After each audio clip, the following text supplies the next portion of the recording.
नमस्कार, मैं आरबी सिंह यादव और आप देख रहे हैं मेरा YouTube channel RB Singh Yadav editor. आज हम एक बार फिर आपके सामने हाजिर हैं और स्टोरी है जयंत चौधरी की।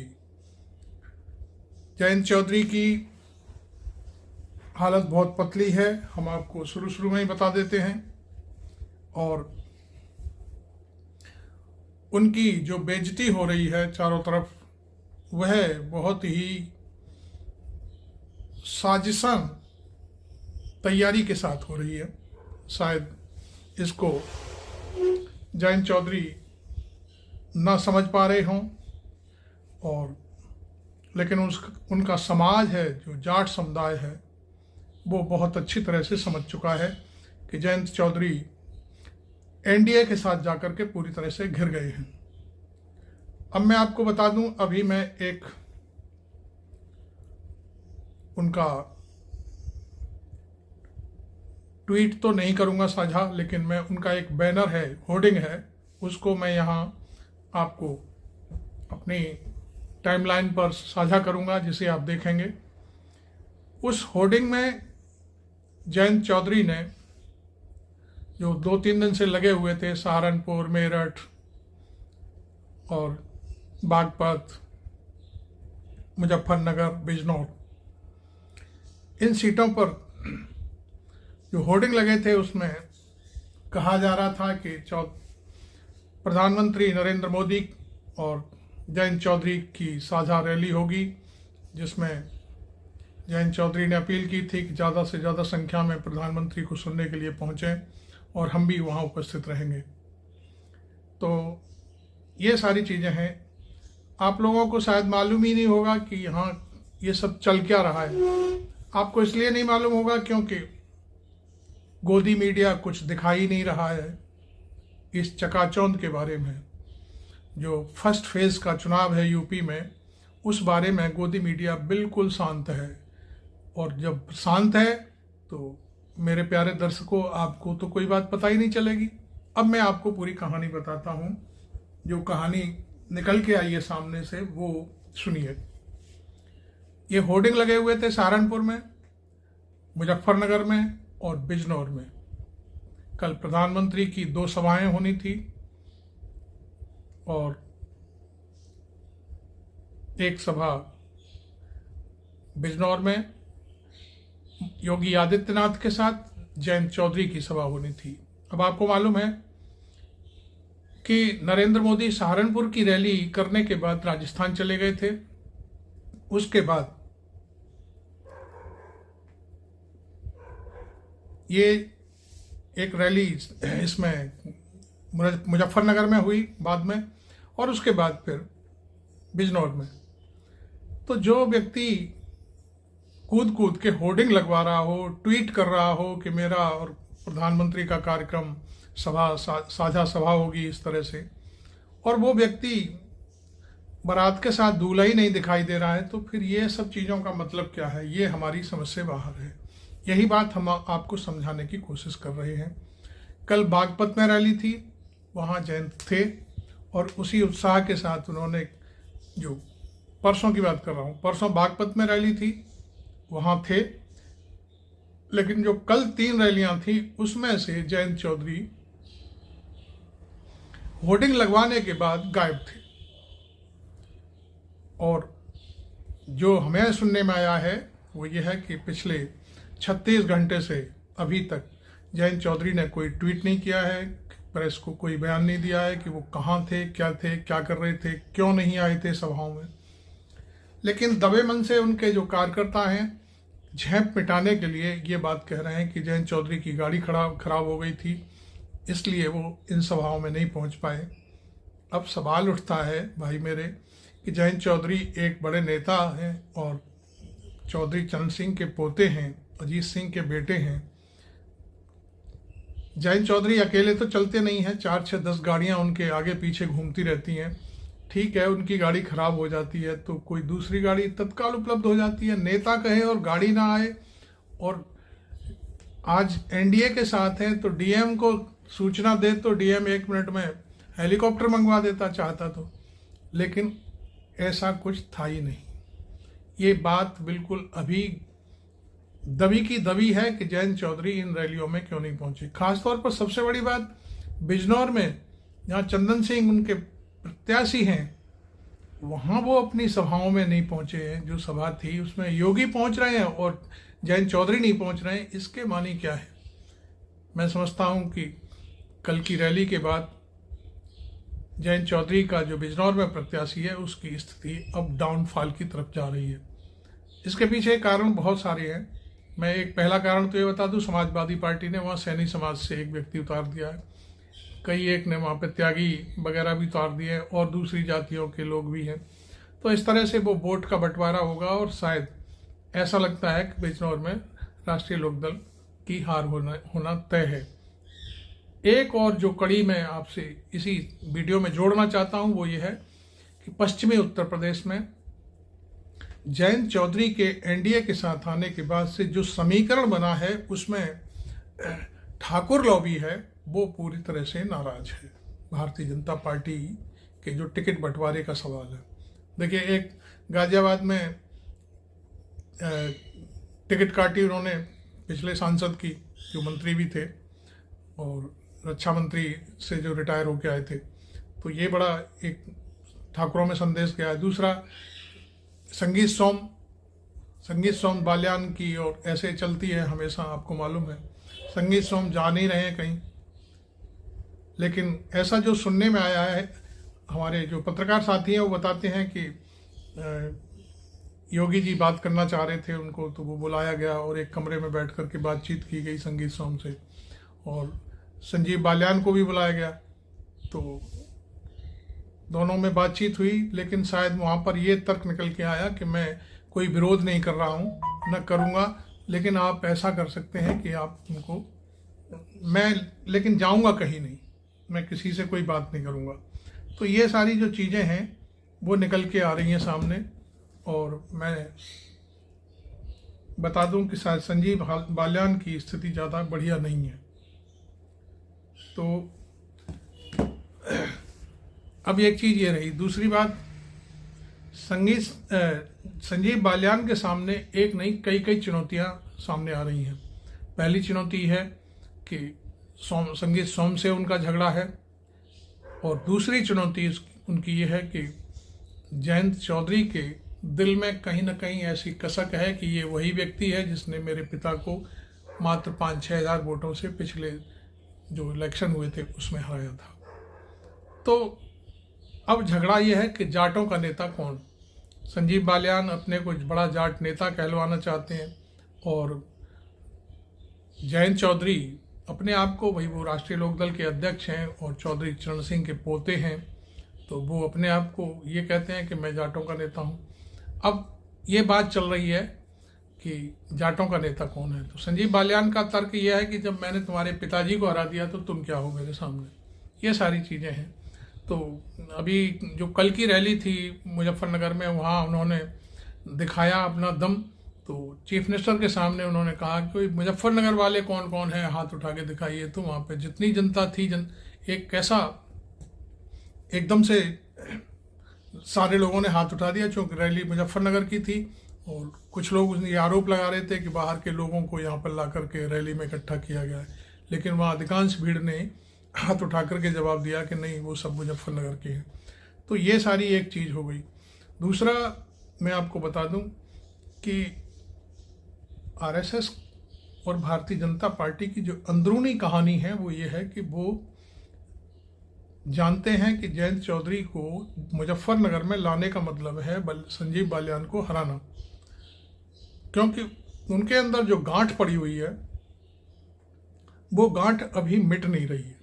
दिल में जो कहते हैं ना आग लगी हुई है, तो वो आग जब तक बुझ नहीं जाएगी तब तक शांति नहीं होगी। तो यही है कि उन्होंने उनके पिता को हराया था, इसलिए वो भी अब चाहते हैं कि यहाँ बदला लेने का मौका है, और इससे बढ़िया मौका कोई हाथ लग नहीं सकता। तो जयंत चौधरी ये सब काम भी करने में लगे हुए हैं निश्चित तौर पर। अब मैं आपको बता दूं इसके पीछे कौन है। होर्डिंग में नाम ले लिया कि भाई मैं प्रधानमंत्री और मेरी सभा हो रही है। यदि प्रधानमंत्री चाहते तो आपको दिल्ली एयरपोर्ट से लेकर के साथ चलते। आप भी दिल्ली में रहते हो, प्रधानमंत्री भी वहीं रहते हैं। लेकिन दिल्ली से पीएमओ की तरफ से इशारा था कि इनको ज़्यादा भाव नहीं देना है। हमने पहले ही इनको 2 टिकट दे करके इनकी औकात बता दी है, तो इनका अब वहाँ कोई रोल नहीं है। शायद ये संजीव बालियान के कहने पर हुआ है कि उनको मुजफ्फरनगर की रैली में नहीं आने दिया जाए, वो नहीं आए। सहारनपुर के लिए भी मना कर दिया गया, तो सहारनपुर के लिए वो शायद खुद नहीं आए। अभी तक स्पष्टीकरण नहीं आया है जयंत का कि मैं सहारनपुर की रैली में क्यों नहीं था, जबकि होर्डिंग छप रहे थे, होर्डिंग लगे हुए थे चारों तरफ सड़कों पर। अब सवाल उठता है कि उनको शायद बहुत हृदयघात सा लगा है, कहने का अर्थ मैं सॉरी ये बात बोल गया, मतलब उनको आघात लगा है कि उन्हें रोका गया है, और इसी की वजह से शायद वो अपने प्रत्याशी जो बिजनौर में है चंदन सिंह, उनकी जो रैली थी वहाँ भी नहीं गए। वो बेचारा वहाँ छटपट आ रहा था कि भाई देखिए भारतीय जनता पार्टी की तरफ से योगी आदित्यनाथ आ गए, लेकिन मेरे दूल्हे का पता ही नहीं है, यानी कहने का अर्थ मेरा जो नेता है उसका पता नहीं है, वो मेरे को यहाँ पे दिखाई नहीं दे रहा। तो ये एक बहुत बड़ा झटका है, ये बहुत बड़ा झटका चंदन सिंह को भी है और जयंत चौधरी को भी एक बड़ी ये भीतर तक लगी है कि मेरे को इन रैलियों में नहीं आने दिया गया। तो फिर उन्होंने शायद उनके कार्यकर्ताओं ने अपनी मतलब जो झेप है उसको मिटाने के लिए कह दिया कि चौधरी साहब की गाड़ी खराब हो गई थी, इसलिए वो नहीं पहुंच पाए। पता ही नहीं है कि चौधरी साहब थे कहाँ पर और कहाँ क्यों नहीं आए, क्या नहीं हुआ, ये बहुत सारी चीज़ें हैं। अब सवाल उठता है कि जो दिमाग में लोगों के में आ रहा है कि चवन्नी कहीं शायद फिर तो नहीं बदल रही है। तो इसमें जो जाट नेता हैं, तमाम किसान यूनियन के लोग हैं, उनके हम इंटरव्यू सुनते रहते हैं तो बताते हैं कि अब चवन्नी खोटी हो चुकी है, अब ये चवन्नी चलने वाली नहीं है। यदि ये लौटते भी हैं इधर इंडिया गठबंधन की तरफ तो भी इनको कोई नहीं लेने वाला है। अब बात उठती है कि बीजेपी क्या सोच रही है, आरएसएस क्या सोच रही है। आरएसएस और बीजेपी का आपको मालूम है, वो जिस पार्टी को अपने साथ पकड़ते हैं उसे ख़त्म कर देते हैं, ये आपको मालूम होगा, बहुत अच्छे से मालूम होगा। उन्होंने दुष्यंत चौटाला को ख़त्म कर दिया पूरी तरह से, और मैंने जो सुना है उसमें मैं अभी ये जोड़ूंगा, हरियाणा की ये भी कहानी है कि 2 दिन पहले दुष्यंत चौटाला कहीं क्षेत्र में जा रहे थे तो उन्होंने वहाँ की पब्लिक ने दौड़ा लिया उनको। तो ये बहुत सारी चीज़ें हैं। अब आरएसएस और बीजेपी का सोच ये है कि इनको केवल बागपत और बिजनौर तक सीमित करके रखो, इन्हें और कहीं नहीं ले जाना, क्योंकि इनके आने से जाने से बहुत हमारा नुकसान होगा। तो हालांकि नीचे लाने का तो कोई अब मतलब ही नहीं रह जाता। हाथरस है, मथुरा है, अलीगढ़ है, यहाँ शायद जयंत बिल्कुल नहीं आएंगे, साझा कार्यक्रम में बिल्कुल दिखाई नहीं देंगे। जाट समुदाय को पता चल गया है, मेरठ में जो रैली थी अभी 4 दिन पहले, वहाँ पर इनकी औकात बता दी गई थी, इनको 3-4 नंबर पर कुर्सी दी गई थी बैठने के लिए, और जो हल्की मुट्ठी थी वो भी केवल उंगली लगवाई गई थी कि भाई आ जाओ आप भी हाथ लगा दो। दूसरा, नरेंद्र मोदी ने इनकी तरफ देखा भी नहीं, बस दुआ सलाम होते हुए जैसे हम अपने कार्यकर्ताओं के सामने से निकलते हैं ऐसे ही निकल गए। बहुत सारी चीज़ें थी। एक जब शायद भाषण दे रहे थे तब भी पीछे से कहलवाया गया था भाषण को शॉर्ट करिए। तो ये सारी बेइज्जती भले ही जयंत को नहीं दिख रही हो, लेकिन उनके समाज को जरूर दिख रही है। दूसरा, जो बेरोजगारी का मुद्दा है वो जाटों में सबसे ज़्यादा है। मैं आपको बता दूं, जाट समुदाय के लोग खेती किसानी में भी रहते हैं। किसी के 4 बेटे हैं तो 2 सेना में जाते हैं, पुलिस में जाते हैं, एक घर पे रहता है, खेती करता है। ये आमतौर पर ट्रेल है ये जाट समुदाय का, और यादव समुदाय में भी इसी टाइप का है कि घर में से 4 बच्चे हैं तो 1, 2, 3 नौकरी पे जाएंगे, एक घर की खेती संभालेगा। तो वहाँ पर अब बच्चे ये कह रहे हैं कि बेरोजगारी पूरी तरह से छाई हुई है। सेना में जाने की जो वो एक अग्नि योजना है, कौन सी है, उसमें जाना कोई चाहता नहीं है। दूसरी बात, लोग कह रहे हैं भी किसान भी अब जाट लोग किसानी भी करते हैं, तो जाटों के लिए सबसे बड़ी बात जो सबसे बड़ी मांग है उनकी एमएसपी की है, उस तरफ कोई बात नहीं है। जयंत चौधरी किसानों की कोई बात नहीं कर रहे हैं। उधर पंजाब में धरना चल रहा है, जयंत चौधरी ने एक लाइन नहीं बोली है क्या क्यों धरना हो रहा है और उसको सरकार को समेटना चाहिए। बहुत सारी चीज़ें हैं। गन्ने का मूल्य है, तमाम मिलों पे पैसा पड़ा हुआ है, कोई वसूली नहीं है, कोई कुछ नहीं दे रहा ले रहा है। तो ये बहुत सारी चीज़ें हैं। अब सवाल उठता है कि जयंत चौधरी शायद अब क्या करने वाले हैं। जयंत चौधरी की पार्टी मेरा जहाँ तक अपना अनुमान है ख़त्म हो चुकी है और शायद अब उठना बड़ा मुश्किल है। शायद लोगों का यहाँ तक कहना है कि बागपत भी जीत जाए तो बहुत बड़ी बात है, क्योंकि वहाँ पर जो इन्होंने सागवान को दिया है, सागवान का वहाँ विरोध है। और वहाँ पर एक जो डॉक्टर सत्यपाल हैं, उनको कल भाषण दिलवाया गया 2 दिन पहले जो सभा थी उसमें, तो वो सागवान को जिताने की बजाय वो अपना गुणगान करते रहे उस सभा में। उन्होंने कहा मैंने यहाँ पुल बनवाए, मैंने ये था, वो कमिश्नर रहे थे वहाँ पर इसमें IAS IPS की सर्विस में थे शायद। तो उन्होंने बड़ी बड़ी बातें कही अपने बारे में, गडकरी के गुण गाए, गडकरी ने मेरे को बहुत सारा काम दिया, मैंने करवाया यहाँ पर। तो चूँकि वो वहाँ से शायद एक सीट से विधायक भी हैं, तो उन्होंने अपनी बात कही और अंत में ये नहीं कहा कि सागवान को जितवाना है, वो इनको भारी बहुमत से जिताना है, ऐसा नहीं कहा। बस जो नॉर्मल भाषण होता है वही। अब वहाँ पर समाजवादी पार्टी ने अमरचंद शर्मा है, उनको टिकट दे दिया है। तो शर्मा वोट पूरा का पूरा, और जो रूठा हुआ जाट है वो, और बाकी की जो कौमें हैं वो सब। तो ऐसा लग रहा है कि वहाँ बहुत बड़ी टक्कर है समाजवादी पार्टी में और राष्ट्रीय लोकदल में आपस में। अब आप कैराना में आ जाइए। कैराना में जो मुस्लिम प्रत्याशी है उसको जाट हाथों हाथ ले रहे हैं, क्योंकि समाजवादी पार्टी और जो कांग्रेस की जो नीतियों का जो सवाल है, दोनों से उनको ये आशंका है। पिछले 2 दिन से जो मैनिफेस्टो जारी किया है कांग्रेस ने, वो लोगों तक पहुंच चुका है किसी न किसी रूप में। हालांकि गोदी मीडिया और अखबार छाप नहीं रहे इन सब चीज़ों को, लेकिन फिर भी लोग ट्विटर पर कहीं ना कहीं होकर के देख लेते हैं। तो बड़ा लहर सी है लोगों में कि भाई कांग्रेस इस तरह का मैनिफेस्टो ला रही है। तो मुझे लगता है कि ये कुछ सीटों पे सीधी टक्कर समाजवादी पार्टी और राष्ट्रीय लोकदल की होगी, दोनों की। और मैंने बिजनौर की कहानी बताई थी। बिजनौर में सैनी प्रत्याशी समाजवादी पार्टी ने उतार दिया है, तो वहाँ भी दूसरा कल की घटना ने बहुत ही गजब का संदेश दिया है। और ये साबित हुआ है कि जयंत चौधरी ठाकुरों को टिकट तो दे दिया है, लेकिन ठाकुर को जिताना नहीं चाहते। अब इनकी दोनों सीटों पर मतलब बड़ा घालमेल सा लग रहा है कि कहीं शायद दोनों सीटें खतरे में तो नहीं है। और भारतीय जनता पार्टी के लिए ये कोई मामूली बात है, सीट चली जाए तो चली जाने दीजिए। वैसे भी कौन सी भारतीय जनता पार्टी में जीत रही थी। तो ये जयंत को ठिकाने लगाने का बहुत अच्छा तरीका भारतीय जनता पार्टी ने सोचा है और उसमें वो पूरी तरह से सफल हो गई। और जयंत बहुत बुरी तरह से घिर चुके हैं। आपको मालूम है कि समाजवादी पार्टी उन्हें 7 सीटें दे रही थी। पिछले विधानसभा चुनाव में उन्होंने 8 विधायक जितवाए थे समाजवादी पार्टी ने। और सबसे बड़ी बात, आज जो सांसद का तमगा लगा करके राज्यसभा का घूम रहे हैं जयंत, वो सारी की सारी बदौलत समाजवादी पार्टी की है।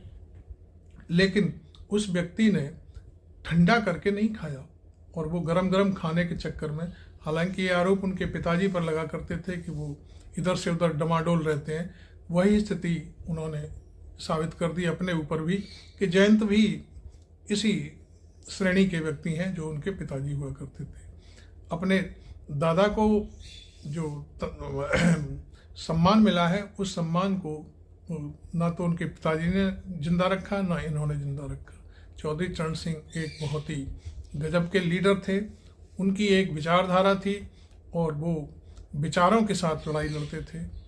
जब वो नेता थे तब उन्होंने एक अजगर नाम से एक संदेश दिया था, और उस अजगर का जब तक वो जिंदा रहे तब तक पालन किया। वो ना तो जाटों के नेता थे, न यादवों के नेता थे, न ठाकुरों के थे, न मुसलमानों के थे, वो किसी के नहीं थे। वो किसान अजगर जो शब्द नाम दिया था उसके नेता थे। मतलब वो किसानों के नेता थे। जो किसान, हर जाति का व्यक्ति किसान होता है, उनके साथ पंडित भी थे, उनके साथ ठाकुर भी थे, हर कौम का व्यक्ति उनके साथ था। और यही वजह थी कि वो देश के प्रधानमंत्री बने आगे जा कर के। तो ये बहुत सारी चीज़ें हैं। अभी जयंत नादान है, मैं अभी एक आगरा का किस्सा सुनाता हूँ। एक राष्ट्रीय लोकदल के व्यक्ति हैं, जिले के, वहाँ सचिव बने हैं अभी अभी। वो एक दिन मेरे से मिलने आए और उन्होंने कहा कि अरे साहब, हम तो गलत फंस गए, नेताजी हमारे गलत फंस गए। हमने पूछा क्या बात हो गई, तो उन्होंने कहा कि बीजेपी की मीटिंग हो रही थी, तो मैं कहीं रोड से निकल रहा था, तो लोगों ने देख लिया, मुझे बुलाया, वहाँ हमारी तो बड़ी बेइज्जती हो गई। तो हमने कहा कि ये आप गए थे, वहाँ गए क्यों थे? उन्होंने कहा ऐसे ही ले गए और वहाँ पर जाकर के ना हमें बोलने दिया, ना बात की और कुछ नहीं, और बड़ा अजीब व्यवहार था हम लोगों के प्रति। तो ये छोटी छोटी बातें हैं, हो सकता है मैं कोई बड़ी बात नहीं कह रहा हूँ, मैं ज़मीन की जो बात है वो बात कर रहा हूँ। और वो एक अच्छे नेता हैं लोकल स्तर पर, उनकी बात सुनते हैं लोग, कार्यकर्ता। मैं नाम नहीं लूँगा उनका, अच्छा नहीं लगता क्योंकि वो फिर बात फैलती है। लेकिन वो भारतीय जनता पार्टी के व्यवहार से बहुत नाखुश थे। तो अब ऐसा व्यक्ति जो राष्ट्रीय लोकदल में जिले का एक पदाधिकारी हो और उसके साथ में इस तरह की बात हो जाए, तो फिर नेचुरल सी बात है कि उनका आगे चल के क्या होगा जब वोटिंग होगी, तब ये सब सर्वविदित होती हैं चीज़ें। वो कुछ नहीं तो कोई इशारे ही कर देंगे, अरे नहीं छोड़ो कुछ नहीं करना है, तो फिर वो बहुत सारी चीज़ें हैं। वो हार जीत तो खैर लगी रहती है, कौन जीतेगा, भले ही बीजेपी जीते और कोई जीते, इससे हमें क्या लेना देना, लेकिन जो व्यवहारिक बातें हैं वो सामने आती रहती है। तो यही एक बात है कि जयंत चौधरी ने कल का जो अपना दाव लगाया है, अपनी जो बात सामने रखी है, वो अभी तक पूरी नहीं हुई है।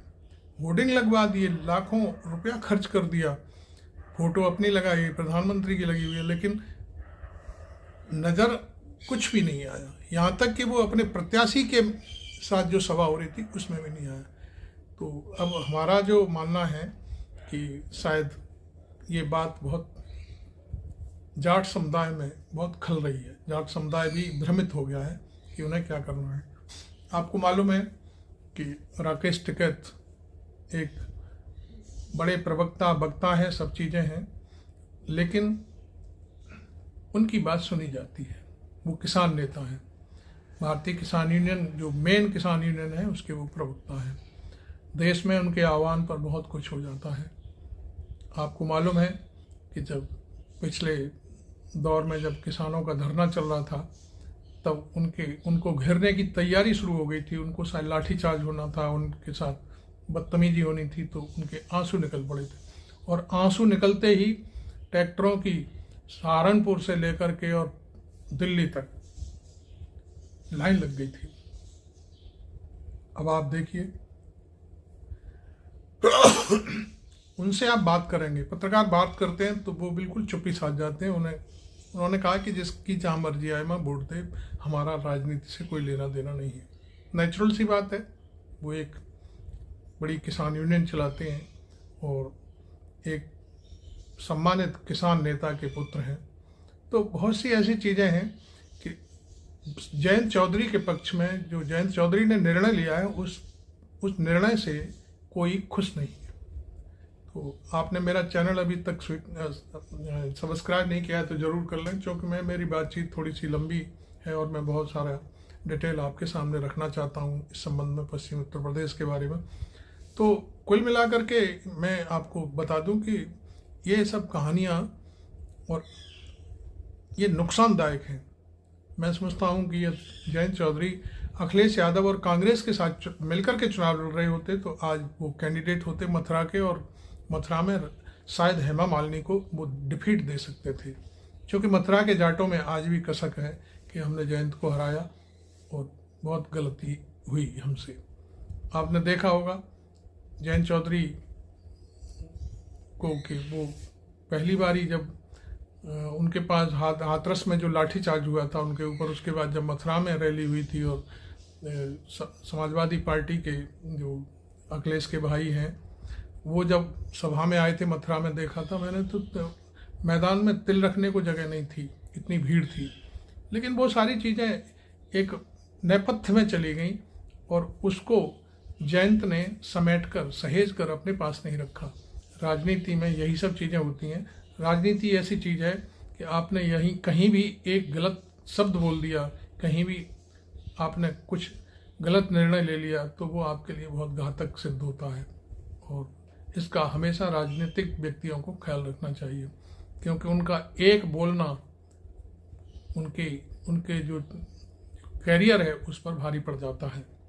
तो आपको ये सारी चीज़ें मैंने सुनाई क्योंकि मेरा अनुभव है। मैं एक सच्ची पत्रकारिता करता आया हूँ शुरू से, और मेरा मकसद रहता है कि ज़्यादा से ज़्यादा अच्छी और सच्ची बातें और साफ बातें मेरे दर्शकों तक पहुँचें। मैं अपने दर्शकों को बहुत बहुत धन्यवाद देता हूँ कि वो मुझे पेशेंस के साथ सुनते हैं और मेरा वीडियो देखते हैं, पसंद करते हैं, अपनी टिप्पणियाँ करते हैं। मुझे बहुत मज़ा आता है, बहुत अच्छा लगता है।